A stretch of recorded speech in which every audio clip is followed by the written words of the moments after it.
अस्सलामुअलैकुम। SMTV global के साथ मैं हूं आमना अनफाल। सबसे पहले न्यूज़ हेडलाइंस।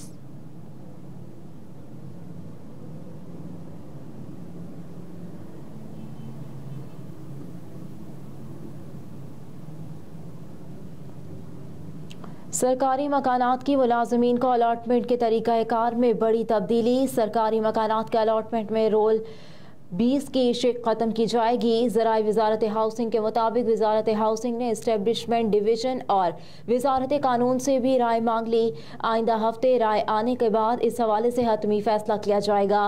ज़राए का कहना है कि सेक्रेटरी हाउसिंग एंड वर्क्स ने रूल 20 को ख़त्म करने के लिए अफसरान पर दबाव डाला। विफाकी सेक्रेटरी ने कहा कि ये कौन सा कानून है कि रिटायरमेंट पर सरकारी घर बाप से उसके मुलाजिम बेटे को मुंतकिल कर दिया जाए। विफाकी सेक्रेटरी ने हिदायत की कि तमाम सरकारी रिहाइश गाहों के अलॉटमेंट सीनियरिटी की बुनियाद पर की जाएं।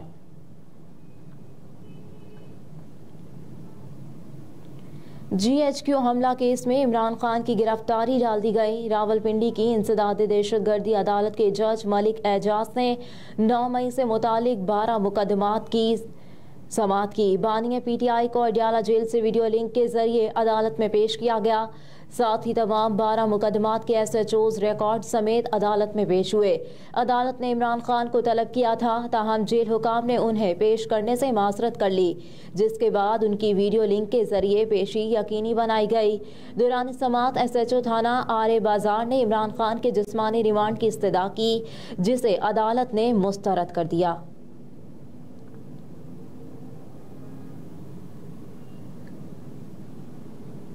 रेहाना डार के कागजात नामजदगी मंजूर। आम इंतखाबात 2024 में रिटर्निंग अफसरान की जानिब से कागजात नामजदगी मुस्तरद किए जाने के खिलाफ उम्मीदवारों की अपीलों पर इलेक्शन ट्रिब्यूनल्स में समाअतें जारी हैं।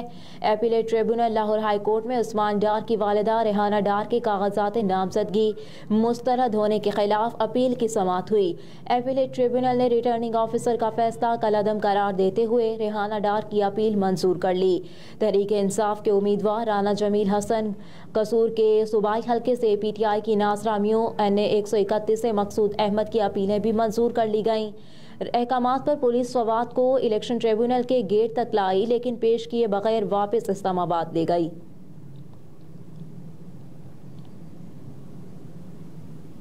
मुस्लिम लीग नून के सीनियर रहनुमा जावेद लतीफ़ ने अपने बयान में कहा कि ये बताना पड़ेगा कि जेल में पड़ा शख्स 9 मई वाक़े का मुजरिम है कि नहीं। अगर ये वाक़या जुर्म नहीं है तो पाकिस्तान का आइन बदलें और इसे बाहर निकाल दें। मुस्लिम लीग नून के रहनुमा जावेद लतीफ़ ने लाहौर में मीडिया से गुफ्तगू की। मजीद कहा कि कल का होने वाला फैसला किसी शख्स और जमात के लिए नहीं था, बल्कि ये फैसला अदलिया पर लोगों के अदम एतमाद की तलाफी है।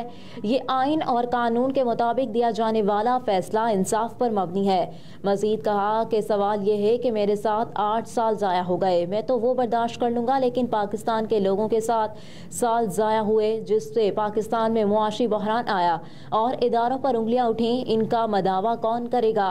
इन लोगों पर भी सवाल उठाया जाए जिन लोगों ने दबाव में लाया और दबाव डालकर फैसले करवाए।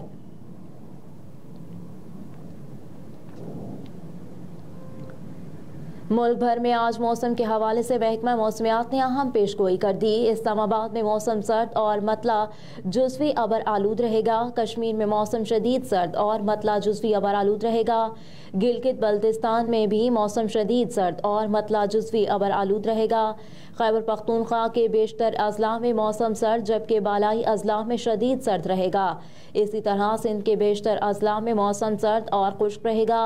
पंजाब के बेशतर अजला में मौसम सर्द और खुश्क रहेगा। मरी, गिलियात और गिरदोनवाह में शदीद सर्द और मतला जुज़वी अबर आलूद रहेगा।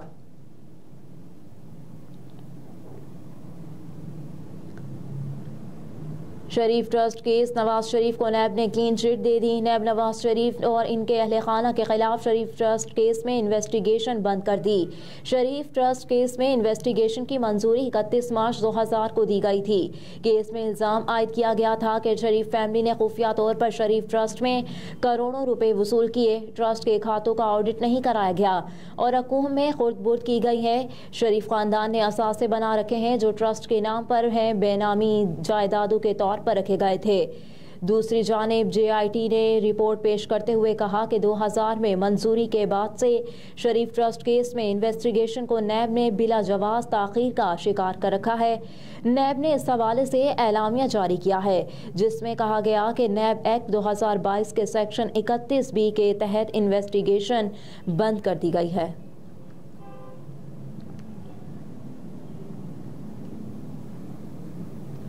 £190 मिलियन केस शहजाद अकबर और जुल्फी बुखारी के असासे बैंक अकाउंट्स मुंजमद कर दिए गए। एहतसाब अदालत में 190 मिलियन पाउंड स्कैंडल केस की समाअत हुई। जज मोहम्मद बशीर ने केस की समाअत की, जिसमें अदालत ने वज़ीर आज़म के साबिक मुशीर बराए एहतसाब शहजाद अकबर और जुल्फी बुखारी के तमाम असासे और बैंक अकाउंट्स मुंजमद करने का हुक्म दिया। इसके अलावा फराह गोगी, वकील ज़ियाउल मुस्तफ़ा, नसीम और दीगर मुल्ज़िमान के भी असासे और बैंक अकाउंट्स भी मुंजमद करने का हुक्म दिया गया। अदालत ने मुल्ज़िमान के नाम रजिस्टर्ड गाड़ियां भी जब्त करने का हुक्म दे दिया। अदालत ने इश्तिहारी करार दिए जाने के बाद तमाम मुल्ज़िमान के दायमी वारंट गिरफ्तारी जारी कर दिए।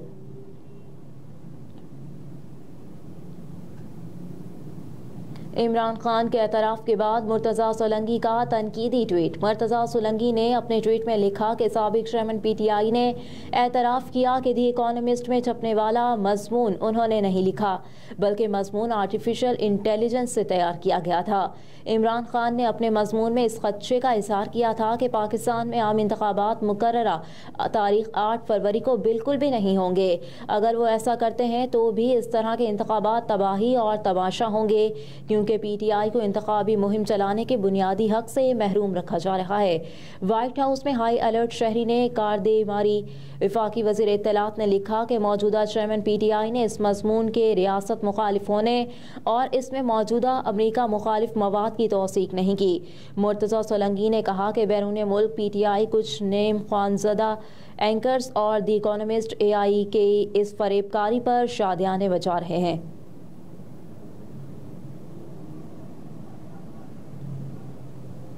सोने की फी तोला कीमत में हज़ारों रुपये कमी। सराफा बाजार एसोसिएशन के मुताबिक सोने की फी तोला कीमत में 1900 रुपये कमी रिकॉर्ड की गई, जिसके बाद फी तोला सोने की कीमत 2,16,100 रुपये हो गई। इसी तरह 10 ग्राम सोने की कीमत में 1,629 रुपये की कमी रिकॉर्ड की गई, जिसके बाद 10 ग्राम सोने की नई कीमत 1,85,271 रुपये हो गई। दूसरी जानिब आलमी सराफा बाजार में सोना $18 कमी से $2,047 फी ऑन्स की सतह तक आ गया।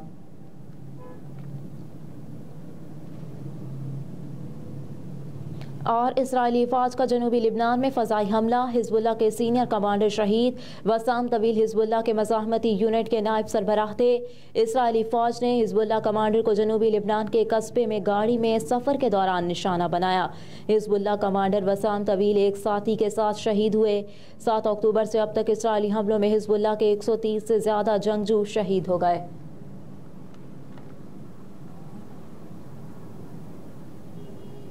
हेडलाइंस आप जान चुके। न्यूज़ स्टूडियो से फिल वक्त इतना ही। आप देखते रहिए SM TV ग्लोबल।